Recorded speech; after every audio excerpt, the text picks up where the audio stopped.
नमस्कार दोस्तों। आज हम लोग समझेंगे सरलीकरण। तो सरलीकरण में सबसे महत्वपूर्ण है अपने को समझना एक वो होता है सूत्र, ठीक है ना, जिसको सरलीकरण में बोलते हैं बहुत ही मजेदार BODMAS, ठीक है ना, बॉड मास, बदमाश, ठीक है ना क्या बोलते हैं, बदमाश, ठीक है। तो बहुत ही अच्छा है इसको समझना। देखते हैं, समझते हैं क्या है बॉड मास।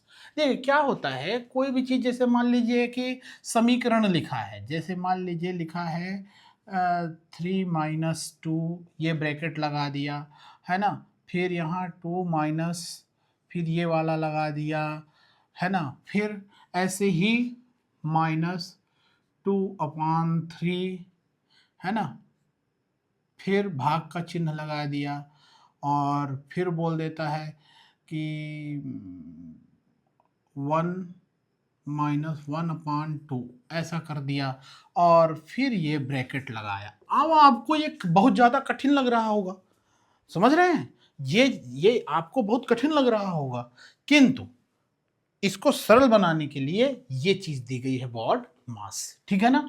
तो ऐसा यदि दिया है, फिर बोलता है कहीं पे का वाला भी, इसका मान लीजिए ऐसे सभी लिख दिए, इसका 1/2 है ना, ऐसे भी आता है।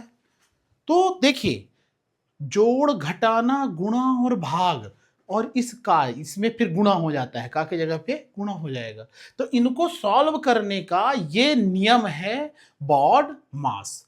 तो समझो, सबसे पहले ये क्या है, बी मतलब सबसे पहले ब्रैकेट सॉल्व करना है। अब हम पहले ये बताइए, हमारे पास एक तो इस प्रकार का ब्रैकेट दिखता है, एक ऐसा दिखता है, एक ये दिखता है। ये छोटा वाला ब्रैकेट है, ये सबसे छोटा ब्रैकेट है, ध्यान दीजिएगा। फिर इसको मझिला वाला, और ये सबसे बड़ा वाला, सबसे छोटा, मझिला और ये सबसे बड़ा। तो सबसे पहले किसी भी समीकरण को हल करने के लिए क्या करना होता है, इस ब्रैकेट को सॉल्व करना होता है, ठीक है ना, और इनको इन क्रम में। किंतु एक और ब्रैकेट होता है जिसके बारे में आप लोगों को नहीं जानकारी है, इसको बोलते हैं बार ब्रैकेट। क्या बोलते हैं, बार ब्रैकेट। किसी के ऊपर जैसे मान लीजिए यहां पे लग गया ना, मान लीजिए यहां पे बार लग गया, ठीक है ना, इसका अर्थ क्या होता है, ठीक, ध्यान से समझिएगा। तो सबसे पहले इसको हिंदी में बोलते हैं रेखा कोष्टक, रेखा कोष्ठक, ठीक है ना। अब समझिए, इस रेखा कोष्टक में, ठीक है, ये वाला पहले सॉल्व करेंगे, फिर ये करेंगे, फिर ये करेंगे, फिर ये करेंगे, फिर अपने को ऑफ ऑफ मतलब का, ठीक है, जहां भी समीकरण में मिलेगा ऐसा का, उसको सॉल्व करेंगे। फिर डी फॉर डिवीजन मतलब भाग करेंगे, जैसे ये वाला चिन्ह है, इनको भाग वालों को क्लियर करेंगे। फिर मल्टीप्लीकेशन मतलब गुणा गुणा सॉल्व करेंगे। फिर एडिशन मतलब आप मान लीजिए यहाँ पे कहीं पे जोड़ आ गया, तो सबसे पहले आप जोड़ेंगे, घटाने के पहले जोड़ना है और अंतिम में घटाने की क्रिया की जाती है। तो अब इस तरीके से आप इसको सॉल्व करेंगे तो ये बहुत आसानी से आपका ये सरल भी हो जाएगा और ये सॉल्व भी हो जाएगा। लेकिन इसको सॉल्व करने के लिए आपको बहुत, आपने कई बार किया है, इसको भी किया है, इसको भी किया है, कंपटीशन के हिसाब से आपको इसको समझना, बार ब्रैकेट को और रेखा कोष्टक को थोड़ा सा जरूरी है। इसमें मैं आपको थोड़ा सा अलग से चीजें बता देता हूं, देखिए।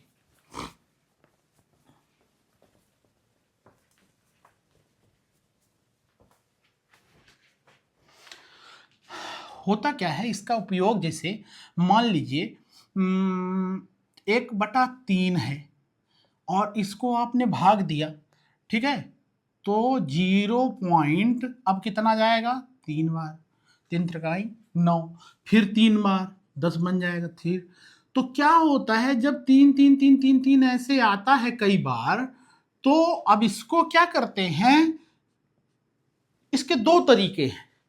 एक तो इसको क्या करो, 0.3 के ऊपर बिंदी लगा दो, समझ में आया इसको, या तो इसके ऊपर क्या कर दो, 0.3 बार लगा दो।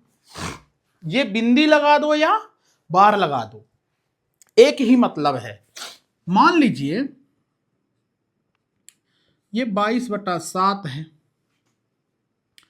3.142857, फिर 142857, ऐसे ही ये चलता रहता है, चलता रहता है ऐसे ही। ये भाग इसका खत्म नहीं होता है। इसकी मेरी जो क्लास है पाई वाली, आप जाके देख सकते हैं क्यों ऐसे आता है, ये आपको क्लियर हो जाएगा। देखिएगा, ध्यान से देखिए, यहां से लेके और यहां 7 तक एक ही प्रकार की चीजें आ रही हैं, फिर 1 से यहां 7 तक, फिर ऐसे ही आएगा। तो ये समझ में आया कि 1 4 2 8 5 7, 1 4 2 8 5 7, 1 4 2 8 5 7, ये लगातार रिपीट होता रहता है। यहां भी 3 रिपीट हो रहा था तो हमने बिंदी लगा दी, ठीक है, या कि इसके ऊपर ऐसा बार लगा दिया। और यदि मान लीजिए ऐसी लंबी संख्या कोई होती है तो उसके ऊपर यहां पे बिंदी और यहां बिंदी लगा दो, शुरू और अंतिम वाले में। तो ये हो गया आपका, इसका मतलब ये है कि यही बार बार आ रहा है। क्लियर। और मान लीजिए ये नहीं लगाना है बिंदी, तो इसको हम क्या करते हैं, यहां से लेके इस बिंदी से इस बिंदी तक जो बार बार रिपीट हो रहा है, इसको यहां से यहां बार लगा देते हैं। इसका मतलब हो गया कि ये हमें आपको ये बार बार मिलेगा। अब इसको आपको लिखने की जरूरत नहीं है, इसका मतलब ये है कि ये बार बार आपको मिलेगा। ये हम इसको इधर से इसको मिटा सकते हैं। बात समझ में आई। तो मान लीजिए कि ऐसा यदि मिल गया, अब आपको इसको बटे के रूप में लिखना है। जैसे ये सरल करने के दृष्टिकोण से, इसको मैंने आपको बार पहले बताया, ठीक है ना, समझिएगा। अब मान लीजिए 0.6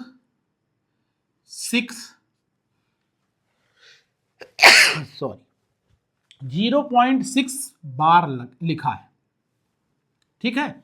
इसको आपको सॉल्व करना है, तो आप कैसे करेंगे, जैसे 0.6 लिखा होता था तो आप इसको क्या करते थे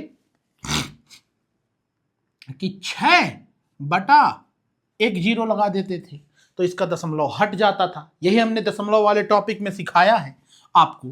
किंतु ऐसा यदि बार लिखा है ना, तो इस 10 और इस 0 की जगह में कुछ नहीं करना है, आपको 6/9 कर देना है। ये आपका हल हो गया। अब दूसरी समस्या हमारे पास ऐसी है, दशमलव हटाना था तो 0 लाते थे।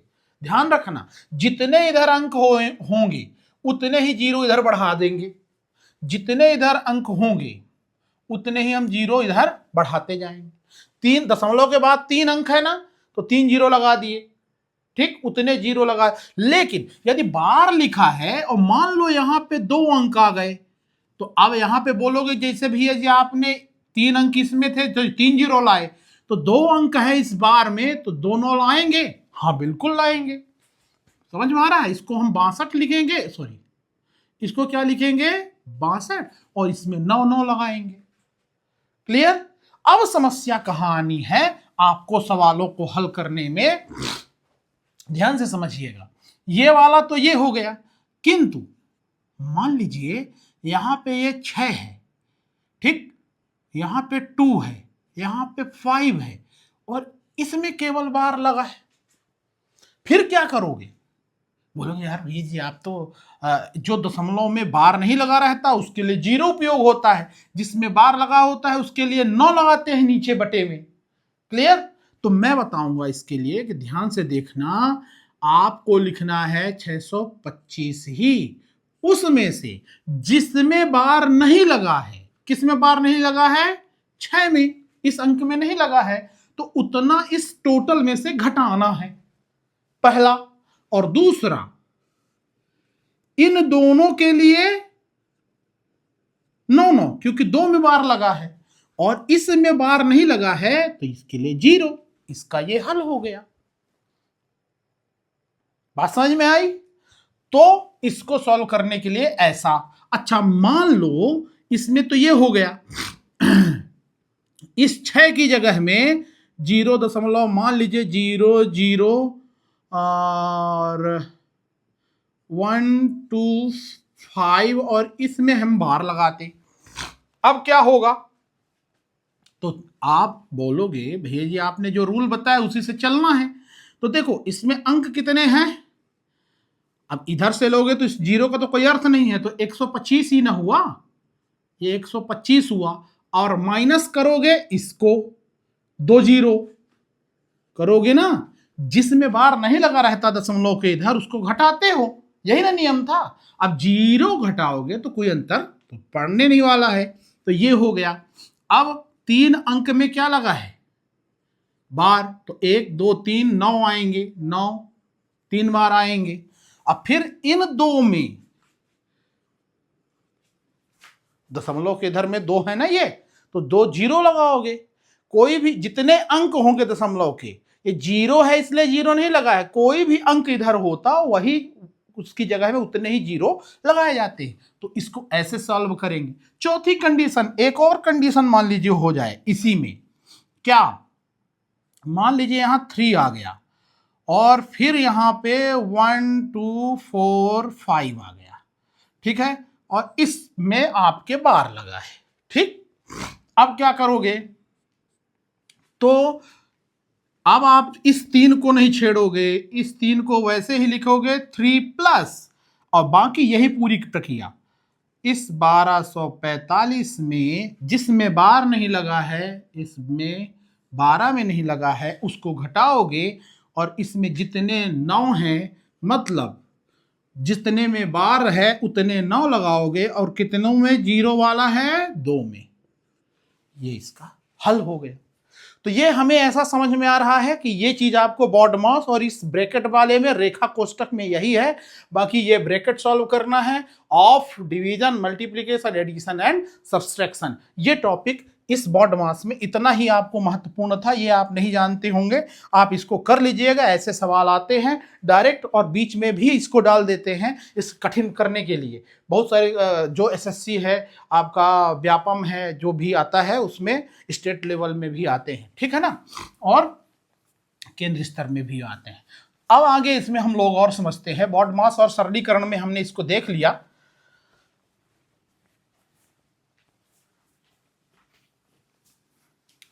BODMAS के बाद और क्या देख ले भाई?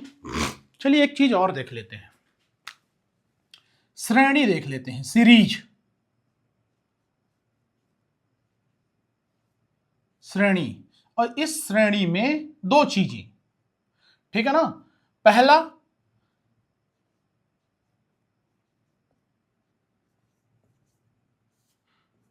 समांतर श्रेणी, अर्थमेटिक प्रोग्रेशन, और दूसरा, पहला इसी को समझ लेते हैं, ठीक है ना, इसी के बारे में थोड़ा सा चर्चा कर लेते हैं, फिर इसके बाद गुणोत्तर श्रेणी को समझते हैं। दो चीजें हैं, तो देखिएगा। समांतर श्रेणी होती क्या है? जैसे मान लीजिए कोई संख्या है a, ठीक है, a में यदि कोई चीज हमने d जोड़ा, कुछ भी जोड़ लेते हैं, और फिर अगला a में फिर से इस वाले में फिर से d जोड़ा, तो 2d हो जाएगा। फिर उसमें जोड़ेंगे तो a में ये 3d हो जाएगा। मतलब कहने का मतलब ये है कि d d d d d d ये जुड़ता जाए,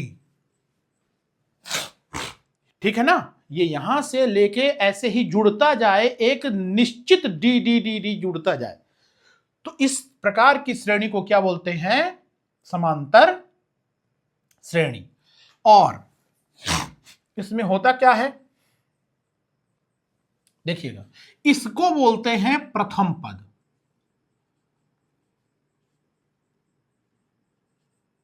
ये क्या है? प्रथम पद। और ऐसे ही चलते चलते चलते चलते यहां पे कहीं पे L होगा, इसको बोलेंगे हम लास्ट, लास्ट पद या nवा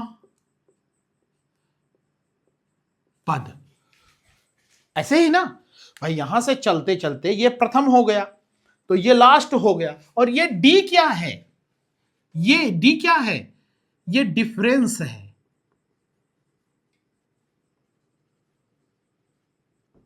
ठीक है ना, सार्वंतर इसको बोलते हैं। क्या बोलते हैं, सार्वंतर। मतलब हर एक में डी डी डी डी का अंतर है कि नहीं है। अच्छा ठीक है, अब आपको इसमें ए पता है, डी पता है, एनवा पद चाहे ले लीजिए, और ये एल है। ए प्रथम पद, डी डिफरेंस, एन एनवा पद, और एल लास्टवा पद, वही चीज है। अब ध्यान दीजिएगा, ध्यान दीजिएगा, अब आपसे कोई पूछे कि ये लास्ट का पद क्या होगा, यदि मैं आपको पहला और डिफरेंस बता दूं और एनवा पद दे दूं कि इस नंबर का पद बताइए, इस नंबर का पद बताइए, 20वां पद बताइए, 30वां पद बताइए, 100वां पद बताइए, यदि ये सीरीज है तो 1000वां पद बताइए, तो क्या आप उसको बता पाएंगे कि लास्ट का क्या होगा। हाँ बिल्कुल बता पाएंगे। उसके लिए ये सूत्र याद रखिएगा, एल इक्वल टू लास्ट या अनवा पद equal to a plus n minus 1 into d. इसको आप लिख लीजिए, ठीक है। A plus n minus 1 into a प्रथम पद, एन जो एनवा पद बोल रहा है, और डिफरेंस इसका गुणा कर दीजिए। आपको लास्ट में क्या होगा, कौन सा पद होगा, कौन सी संख्या आएगी उस एनवे पद में, 20वें में, 40वें में, 100वें में, वो चीज निकल के आ जाएगी, वो लास्ट वाला पद निकल के आएगी। एल फॉर लास्ट वाला पद। क्लियर है, ठीक है। तो अब मान लीजिए एक और चीज आपसे कोई पूछ सकता है इसी में कि ये तो प्रथम हो गया, ये डिफरेंस हो गया, एनवा हो गया लास्ट, ये लास्ट तो आपने निकाल लिया, लेकिन अब मैं यदि एक कह दूं कि ये इनको जोड़ो, इसको जोड़ो, इसको जोड़ो, इसको जोड़ो, इसको जोड़ो, और यहां तक इस लास्ट वाले पद तक जोड़ो, तो यदि इनसे आपको सम पूछ ले, ठीक है ना, सम पूछ ले कोई, इनका योग कितना होगा, ठीक है ना, इनका योग कितना होगा, तो आप इसमें बता सकते हैं कि n/2 a प्लस एल, प्रथम और अंतिम पद, और उसमें एनवा पद और बटा 2 कर दीजिए, यही इसका योग होगा इन टोटल का। यहां से यहां तक का जोड़ने के लिए आपसे कोई पूछ ले तो आप इस फार्मूले से बहुत आसानी से इनको पूरा निकाल सकते हैं। इन दो फार्मूलों को याद रखना है। ये समांतर श्रेणी में ऐसे यदि क्वेश्चन आ जाए, जैसे मान लीजिए 3 है, फिर दूसरा 3 में मान लीजिए 5 लिखा है, ठीक है ना, फिर ये वाला क्या लिखा है, 7 लिखा है, और ऐसे ही करता जाए, ऐसा ही करता जाए, और कहां तक आ जाए, मान लीजिए कि एनवा पद पूछे आपसे फिर कोई, ठीक है ना, और एनवा पद पूछता है, तो फिर आपको इस इन फार्मूलों का लास्ट पद, और यदि इन सब का योग पूछता है तो ये वाला फार्मूला, लास्ट पूछता है तो ये फार्मूला, और इन सब का योग पूछता है तो ये वाला फार्मूला। क्लियर है, इसी में समांतर श्रेणी ये पूरी होती है। अब आता है गुणोत्तर।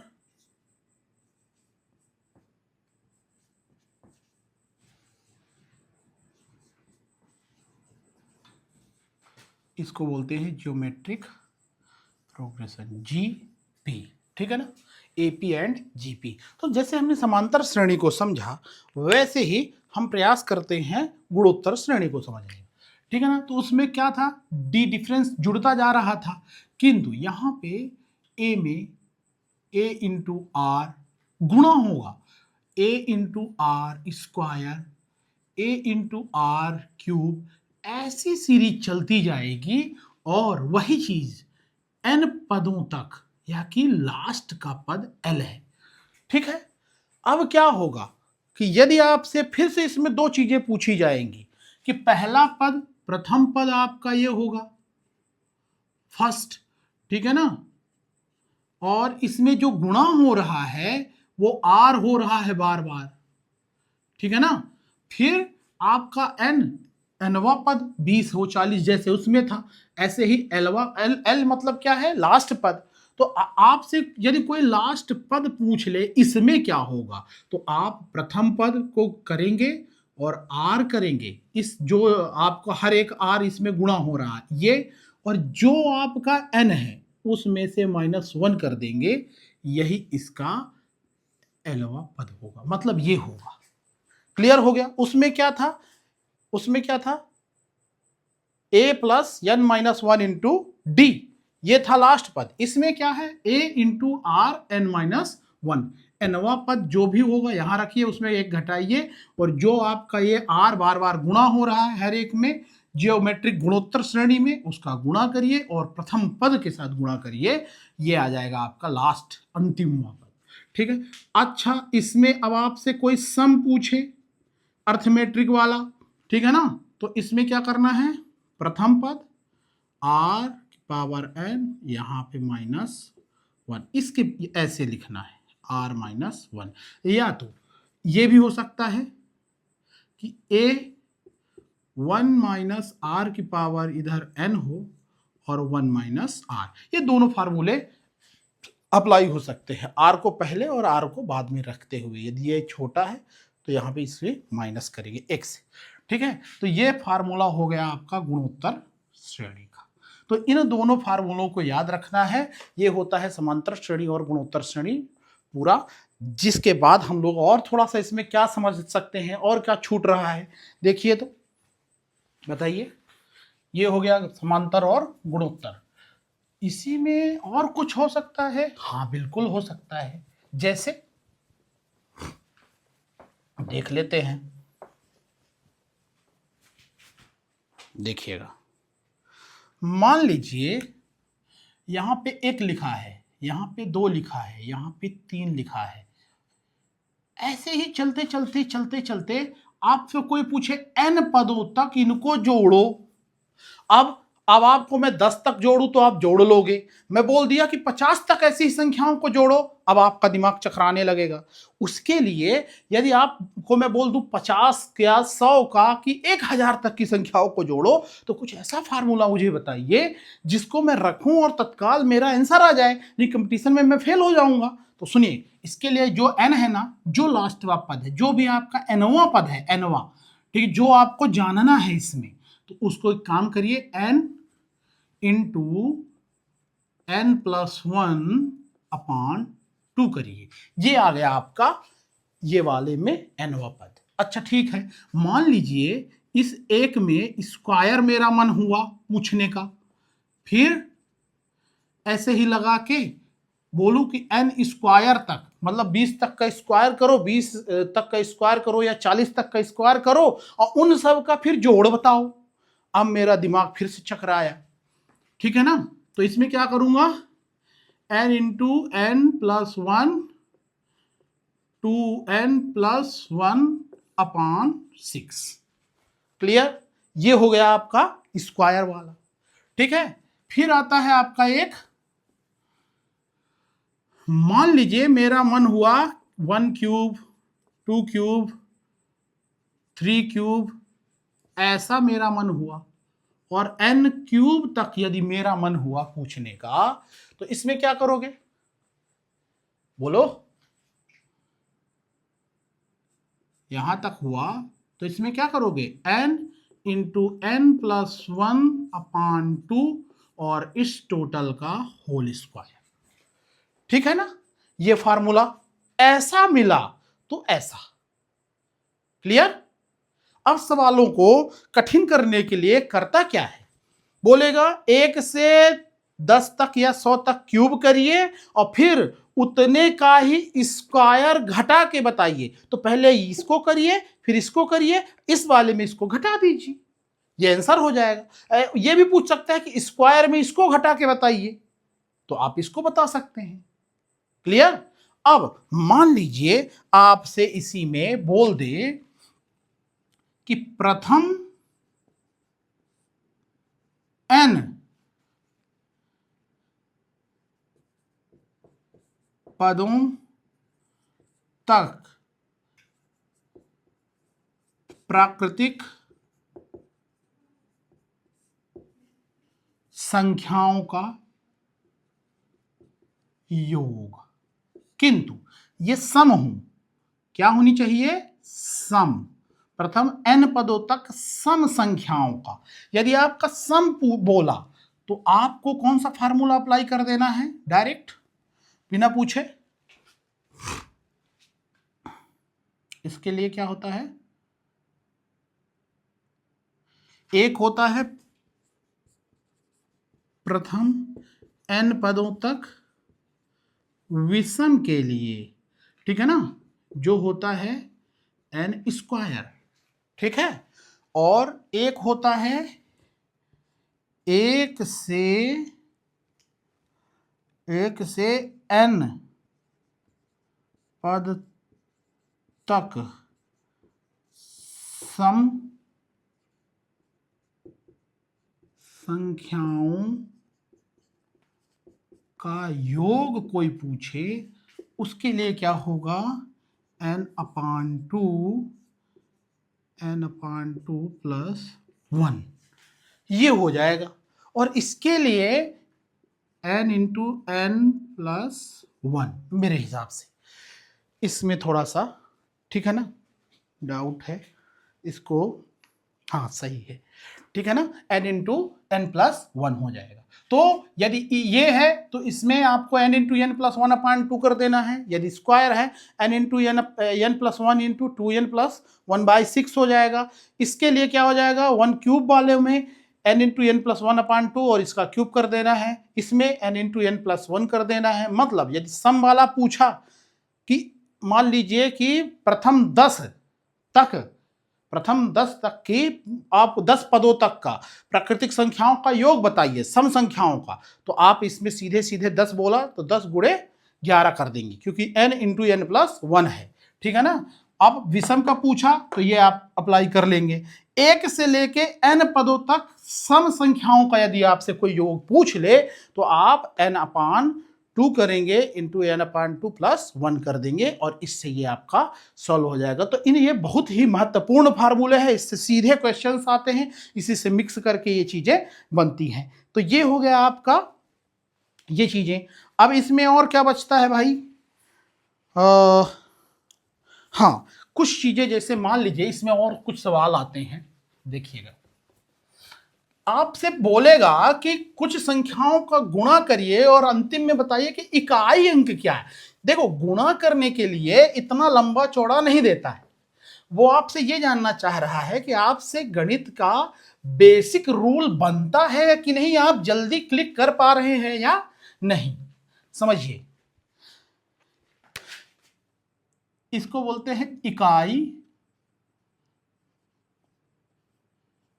अंक के क्वेश्चंस, यूनिट डिजिट, ठीक है ना, यूनिट डिजिट। अब देखिए यूनिट डिजिट में क्या होता है, यूनिट डिजिट में क्या होता है, इसमें ऐसे सवाल देगा, जैसे मान लीजिए 212 और इसको बोल देगा कि 200 की घात है। अब बताओ कि इसका इकाई का अंक क्या होगा। ये तो हो गया पहले टाइप का क्वेश्चन। दूसरा ऐसा पूछ देगा कि 371 गुणे 220 गुणे 25 गुणे 103 इक्वल टू, इकाई का अंक बताइए। एक बात बताओ, इसी प्रकार के दो प्रकार के क्वेश्चन, चाहे ऐसा मिले चाहे ऐसा मिले, यहां पे इकाई में जो भी होगा उनका गुणा करो और जो आएगा वही इकाई का होगा। जैसे 5 से 3 का गुणा करोगे तो 5 क्या आई 15 का इसमें करोगे 0 और फिर 0 का इसमें करोगे तो 0, मतलब इकाई का अंक हमेशा 0। यहां 0 आ गया मतलब 0 हो जाएगा, चाहे जो भी हो। क्लियर हुआ। अच्छा, ऐसे ही इसमें कुछ नियम है क्या, ठीक है। अब इसी में मान लो मैंने लिख दिया घात लगा दिया, इनमें सब में घात लगा दिया, या ऐसे मिल गए हमको, ये तो एक है, ऐसे ही हमने इनको बना दिया, मान लीजिए 100, यहां पे इसके घात में लगा दिया 50, इसके घात में मान लीजिए लगा दिया हमने 2000। अब आप परेशान हो जाओगे कि भैया ये क्या हो गया, इतनी इतनी घात, मतलब इतनी बार गुणा करो इसका, इतनी बार इसका गुणा करो, इसका इतनी बार, 2000 बार, अब फिर इकाई अंक बताओ। तो परेशान होने की जरूरत नहीं है, बहुत ही सरल है, केवल आपको रूल जानने की आवश्यकता है। देखो एक बात बताओ, किसी भी अंक को लिखने में यहां पे आपको क्या क्या मिल सकता है, इनका नियम बस जान लो। इस इकाई अंक से ही तो गुणा करते हो, इसको पकड़ लो तो तुम्हारा ये पूरा आसान हो जाएगा। जैसे यहां पे क्या हो सकता है, 0 हो सकता है, यहां पे क्या हो सकता है, 1 हो सकता है, 2 हो सकता है, 3, 4, 5, 6, 7, 8 या 9, 10 में फिर तो अलग चीजें हो गई, 1 और 0 आ गए। मतलब इकाई के अंक में 0, 1, 2, 3, 4, 5, 6, 7, 8, 9 ही होंगे। तो यदि इसको मैं सरल कर लूं, इसको मैं समझ लूं कि यहां पे ये आया, यदि यहां पे 0 आया, तो चाहे जो भी ऊपर घात में लिखा हो, कितनी भी बार गुणा करो, आंसर 0 ही मिलना है। होगा कि नहीं होगा? जैसे 10 गुणे 10 करो, इकाई अंक क्या मिलेगा, बोलो क्या मिलेगा? मिला 0। बात समझ में आई? ऐसे ही यदि यहां पे मान लो 1 होगा, तो एक एक कम 1, यहां 1, तो 0 है, 1 है, फिर और 2 में नहीं भैया, 2 दूनी 4, दूनी 8 बदलता है, 3 नहीं, 4 नहीं, 5। अब देखो 5 में यदि मान लो 15 है, गुणे मान लो 15 कर रहे हो, तो 5 पचा 25, 5 एक कम 5 और 2 7, कितना हो गया 75, 1 5 द 5 1, तो ये हो गया 5 2 3। तो इस बात समझना, यहां पे आया क्या, यहां पे यूनिट डिजिट आया क्या, 5 से 5 में। अब इसमें फिर से मैं बोल दूं कि फिर 15 का गुणा करो या 25 का गुणा करो, तो 5 50 फिर 25 फिर 5, मतलब चाहे जितनी बार मैं 5 यहां पे लिख के, और चाहे जितनी भी बड़ी संख्या लिख दूं, 2 2 5 लिख दूं, उसकी घाते में 2000 लिखूं मान लो, या 2 लाख बार कराऊं, तो भी इकाई का अंक क्या आएगा? क्लियर हुआ? तो 0 में 0 आता है, 1 में 1 आता है, 5 में 5 आता है। ऐसा और है कोई क्या जिसमें आता हो वही संख्या? हां, कौन है? 6 है। देखना, 6 छांग 6 का गुणा करो, 6 6 6, कितनी भी बार करो, 6 6 करोगे 36, फिर इसका इसमें करोगे 6 छांग 36, फिर इसका इसमें करोगे। बात समझ में आई? मतलब यदि 0 है तो 0 0 ही आएगा, इकाई में यदि 0 आ गया, 1 आ गया तो 1 ही आएगा। यदि यहां पे इकाई के अंक में 5 आ गया और 6, तो इनको तो मैं निकाल दूं, 0 हो गया, 1 हो गया, 5 हो गया और 6 हो गया। इनमें 6 में 6 आएगा, 5 में 5 आएगा, चाहे घात में कुछ भी लिखा हो। मेरे लिए कितना आसान हो गया, हो गया कि नहीं हो गया? चाहे कितनी भी बड़ी संख्या दो, मैं वही करूंगा इनमें। अब आता है कि 2 में, देखो 2 में 2 का गुणा करो, इसके लिए 4 बार गुणा करो। जैसे मान लीजिए किसी के घात में लिखा है 2 की घाते 2000, 201 मान लो लिखा है, ठीक है? तो एक काम करो, 201 लिखा है ना, तो इसके 4 4 के कितने जोड़े बनेंगे? देखो इस 201 में 4 4 के कितने जोड़े बनेंगे? ठीक है ना? तो इसीलिए इसको बोलते हैं 2 की घाते 4। मान लो यहां इकाई अंक में होता क्या, 4 होता, ठीक है ना, 4 गुणे 4 गुणे 4 गुणे 4, और यहां भी 4 होता, तो इसी 4 से यहां पे भाग देते हैं, तो 4 पंचा 20। क्लियर? अब फिर ये, अब देखो ये तो कट गया, एक बच गया भाई, 5 चौको 20 मतलब 200 कट गया ना, 50 का 4 बार, एक बच रहा है, तो 1 2 बच रहा है, मतलब इकाई में क्या हो जाएगा, ये 2 आएगा। और इस घात तक का इकाई अंक, इस घात तक का इकाई अंक जो 50 तक का है, जो 200 तक का है, वो क्या होगा, ये हम यहां से सीखे ले रहे हैं। अब 8 का भी लिख लो भाई, मतलब जो घाते 4 की इसमें लिखी जाती हैं, इसका महत्व बता रहा हूं। यहां पे 2 भी हो सकता है, यहां 4 भी हो सकता है, यहां 8 भी हो सकता है, और इधर कुछ भी बड़ी संख्याएं हो सकती हैं। यहां पे कुछ भी बड़ी बड़ी संख्याएं हो सकती हैं, ये केवल बदलेगा 2, 4 और 8। यदि 2, 4, 8 है तो उनकी घात में 4 का भाग क्यों करना है, क्योंकि 4 का यदि मैं 2 का 4 बार गुणा करूंगा, 4 का 4 बार गुणा करूंगा, 8 का 4 बार गुणा करूंगा, तो मुझे मिलना केवल 6 है। लगा लो हिसाब, 2 दूनी 4, 2 दूनी 4, 4 चौको 16 की पहला इकाई अंक 6 आ गया, नहीं आया? अच्छा, अब देखो 4 चौको 16 की 6, 4 चौको 16, ये 16, ये 16, इसका करोगे तो 6 छांग ये 36 की 6 आया। मतलब यदि 2 की घात 4 की घात में 4 करता हूं, क्यों 4 कर रहा हूं, क्यों, क्योंकि इस 4 से चाहे इसकी घात में तुम कितना भी पावर लगा के रखोगे, मैं 4 4 का भाग करने का मतलब 4 4 का जोड़ा बनाऊंगा 50 बार, तो 200 खत्म हो गए, 201 में से 200 खत्म हो गए और एक बच रहा है, तो एक 2 बच रहा है ना, और इस 50 तक का इकाई अंक 6 अंक होगा, तो 6 और एक और बच रहा, इस 6 और इस 6 का करोगे तो 6 छांग 36 का 6 आ जाएगा। वैसे ही इस 8 और इस 8 का करोगे तो 8 अठाई ये 64 और इस 8 अठाई ये 64, फिर इस 4 और इस 4 का तो 4 चौको 16, इसमें भी 6 आना है। मतलब यदि 2 की घाते में 4 लगा दूं, यहां पे 4 की घाते 4 लगा दूं, 8 की घाते 4 लगा दूं, तो मुझे इकाई अंक 6 मिलना है। क्या मिलना है? 6।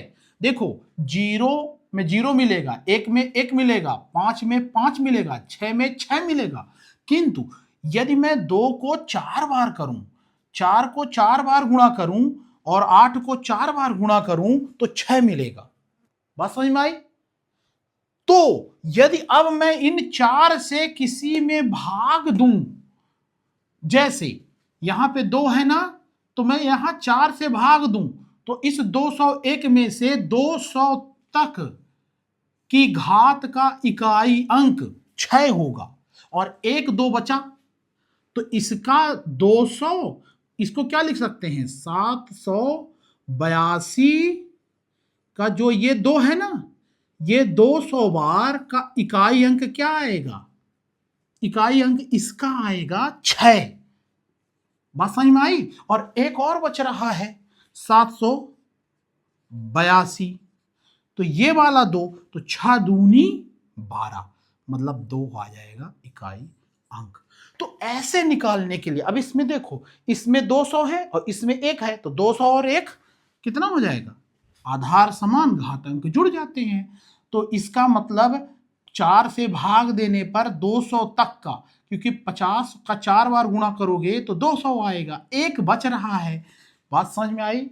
ऐसे ही 4 के लिए इसी 4 का भाग देते हैं, इसमें भी 8 में 4 का इसमें भाग देंगे घात में, तो जहां तक का भी तुम पूछोगे 200 है, अभी 2000 मान लो, 201 था, यहां पे कोई संख्या लिख के 3 5 4 और इसको कर दो तुम 2000 तक कर दो, 2001 कर दो, ऐसे पूछ लेगा।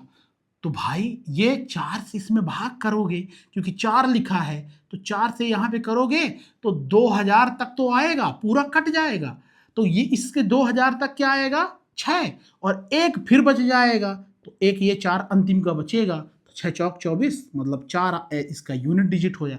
ऐसे निकालते हैं इसका यूनिट डिजिट। तो 2 4 और 8 के लिए याद रखिएगा यूनिट डिजिट क्या होगा, 6 होगा। अब बचते क्या हैं आपके पास,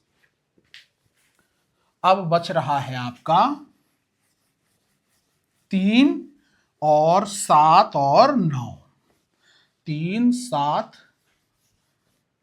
देखिएगा अब 3 का गुणा करके देख लेते हैं भाई, 3 3 3 3, तो ध्यान दीजिएगा, 3 त्रिकाई 9, 3 त्रिकाई 9, और 9 को गुणा करोगे तो क्या आएगा, 81 का 1। तो यदि 3 की घाते कहीं पे 4 लगा है, उसका मतलब क्या हुआ, उसकी घात इकाई अंक क्या होगी, 1 होगी। क्लियर हुआ। ऐसे ही 7 का देखो, 7 गुणे 7 गुणे 7 गुणे 7, तो 7 सता 49, 7 सता 49। अब इसको भी गुणा करोगे तो 9 और 9 का करोगे तो 9 नहीं, 81 का 1 आ गया इकाई अंक। तो यदि 7 के पावर में 4 यदि यहां पे है तो उसका इकाई अंक 1 होगा।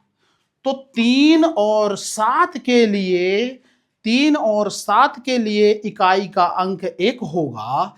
2 इसमें समझिएगा, इनका अलग है कहानी। इस 2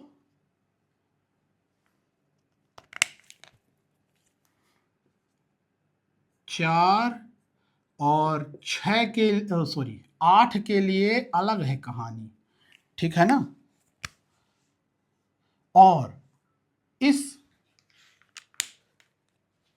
3 और 7 के लिए अलग है कहानी। और अब अकेले बचता है 9, जिसको मैं समझाने जा रहा हूं, समझिएगा।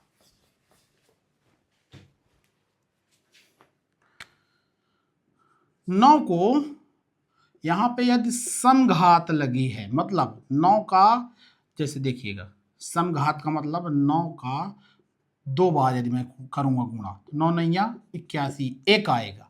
और यदि इसी को मैं 3 बार गुणा करूंगा, 9 तो 9 नैया 81, ये 1 आया। अब फिर 9 का करूंगा तो 9 एक कम 9 आ जाएगा। मतलब यदि 9 की घाते सम है तो 1 आएगा, 2 बार गुणा किया तो सम आया, 1 आया। और 9 की घाते यदि यहाँ पे विषम लगा दूंगा घात में, तो उसका क्या आएगा आंसर, इकाई अंक 9 आएगा। तो 9 के लिए यहाँ पे लिख देता हूं, 9 के लिए सम और 9 के लिए विषम, ये दोनों अलग हैं। सम का क्या आएगा 1 और विषम का आएगा 9। इनके लिए क्या आएगा 1, इनकी घात में यदि 4 लगाओगे, इनके घात में 4 लगाओगे तो 6 मिलेगा, और इसमें सेम आएगा। तो ये हो गई कहानी यूनिट डिजिट की। अब आपसे कोई भी कितने भी बड़ा अंक का पूछ ले, ठीक है ना, ये पूछ ले आपको 221 का पूछ ले, अब आप ये 7 आया ना, तो 7 की घाते आप 4 इसमें भाग करोगे, और 4 का जितनी बार यदि पूरा पूरा कट रहा है तो इकाई अंक 1 हो जाएगा। और यदि कुछ बच रहा है तो जितना बच रहा है उतने बार इस 1 में गुणा कर दोगे तो इकाई अंक प्राप्त हो जाएगा। और हम सवालों को करेंगे, जिसमें इन पूरे सवालों को समझाते हुए आगे बढ़ेंगे। तो देखिएगा, ये हो गया हमारा यूनिट डिजिट। इसी में थोड़ा सा बचता है हमारे जो बीजगणित के सूत्र हैं, ज्यादा नहीं है, 10-11 सूत्र हैं जो हमको बार बार मिलेंगे, और उनको हमको ऐसा लगता है कि महत्वपूर्ण है। बीजगणित के सूत्रों को हम लोग कर लेते हैं, ठीक है।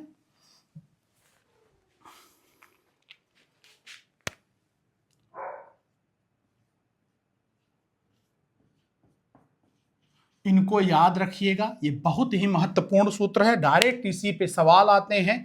जैसे पहला बहुत ही बेसिक, a प्लस बी का whole square equal to a square plus 2ab plus b square, यह आप सब जानते हैं। दूसरा a माइनस बी का whole square equal to a square minus 2ab plus b square. फिर तीसरा a square minus b square equal to a plus b, a minus b, ठीक है। तीसरा ए प्लस बी को ही हम यदि होल स्क्वायर करें और माइनस करें ए माइनस बी के होल स्क्वायर से, तो उसका आंसर 4ab होगा।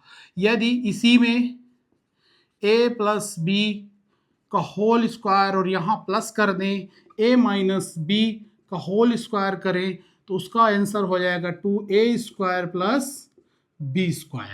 ठीक है, फिर और क्या हो सकता है, ये तीसरा हो गया, चौथा, ये पांचवा, छठा सूत्र देखिएगा, a प्लस बी का whole cube equal to a cube plus b cube plus 3ab a plus b, ये हो जाएगा। फिर सातवां सूत्र है, a माइनस बी का यदि होल क्यूब होता है तो a cube minus b cube minus 3ab a minus b, ये सूत्र हो जाएगा। आठवां और क्या हो सकता है, देखिए, a cube plus b cube equal to क्या हो सकता है, बताइए, a minus b, sorry, a plus b, a² minus ab plus b²। ऐसे ही नौवां सूत्र क्या हो जाएगा, a cube minus b cube equal to a minus b a² plus ab plus b², ये हो जाएगा। 10वां सूत्र एक देख लेते हैं, a प्लस बी प्लस सी का यदि होल स्क्वायर हो जाए तो उसके लिए क्या हो जाएगा, a² plus b² plus c² plus 2ab plus bc plus ca। ठीक है, और लास्ट सूत्र इसी में देख लेते हैं, 11वां। ठीक है, जैसे a cube plus b cube plus c cube है माइनस 3abc है इक्वल टू क्या हो जाएगा, a plus b plus c multiplied by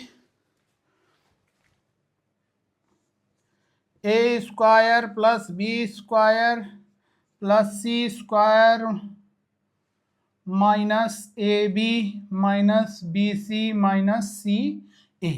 तो ये सूत्र हो जाता है इसके लिए। ठीक है, तो देख लीजिएगा, लगभग हमारे हिसाब से ये सूत्र सब ठीक हैं। और